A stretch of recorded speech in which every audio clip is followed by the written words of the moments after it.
Alam nyo, dun pa lang ho the fact na we are the exporter of nurses and also doctors, and yet yung public health sector natin dito sa Pilipinas, kalunos-lunos, Yeah. that in kalunus- itself. Kasi nga, walang nakakadiagnose ng tama. Mhm. Do alam nila. So, wala bang lumalaban doon?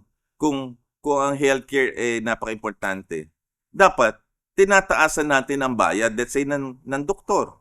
Mhm. O, mag-file. Sa dami ng pera, 100,000 kunyari ang sweldo to work in the government hospital. I-train dito sa Manila, then deploy them. Mhm. Right. May PhilHealth funds ka. Yan ang pangalawa, pondo. Ngayon, wala ka namang infrastructure dahil multo yung hospital eh. Alam mo yung multo? Ghost. So, kauundas lang. Kaya pala undas hospital ang tawag ko sa ghost hospital. Bakit? Nawawala yung hospital na parang kaluluwa eh. Kaya ang tawag dyan ghost hospital. Mhm.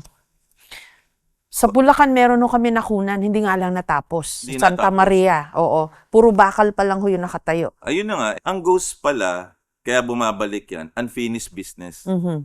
So, ibig sabihin, ang daming unfinished business. Kaya ghost hospital yan.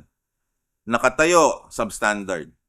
Mhm. Nakatayo, walang doktor at nurses. So, Mhm. dapat pinupunan niya.